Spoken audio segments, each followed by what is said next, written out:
Məlum olduğu kimi 4 yanvar tarixində Marneoli bazarında qətlə yetirilən 27 yaşlı Sahib Bayramovun yaxınları hadisənin kriminal aləmin üzvləri ilə əlaqəli olduğunu bildirərək zəng edən şəxsin Polad Ömərovun adamı olduğunu qeyd etmişdilər.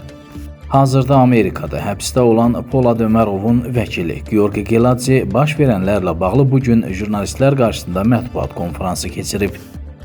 O, son hadisələrlə bağlı Polad Ömərovla əlaqə saxladığını və səslənən ittihamların onunla heç bir əlaqəsi olmadığını bildirib. Geladze'nin sözlərinə görə son vaxtlar Bolnisi və Marneoli bölgələrində bir neçə oxşar hadisə baş verib, lakin bunun arxasında maraqlı qüvvələr var.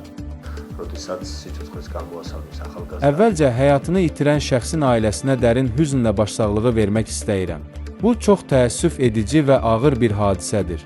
Məlum olduğu kimi, Polad Ömərov hal-hazırda ABŞ-da həbsdədir və burada onun işi üzrə hüquqi prosedurlar davam edir. Həm onun özünün, həm də onun ailəsinin xahişi ilə bugün mən buradayam. Ömərov mənə müraciət edərək mənim onun nümayəndəsi və maraqlarını qoruyan vəkili olaraq ictimaiyyətə onun mövqeyini açıqlamağımı xahiş edib. Xüsusilə vurğulamaq istəyirəm ki, Polad Ömərovun bu hadisə ilə heç bir əlaqəsi, iştirakçılığı yoxdur.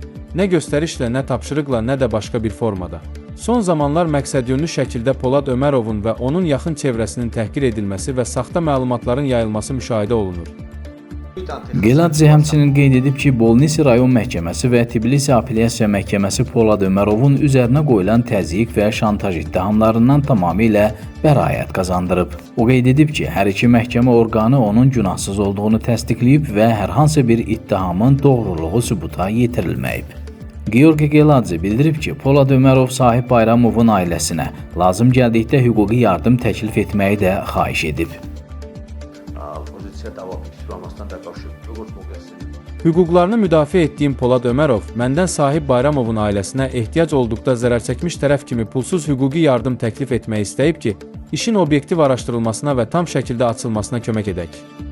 Marneoli bazarında odlu silahla Qızıladlı kənd sakini 27 yaşlı Sahib Bayramovu qətlə yetirən və onun atası Tamaz Bayramovu yaralayaraq hadisə yerindən qaçan 2002-ci il təvəllüdlü şəxs isə ötən gün Axalkalaki bələdiyyəsinin Qarçaxi sərhəd sektorunun ərazisində saxlanılıb, hazırda istintaq davam etdirilir.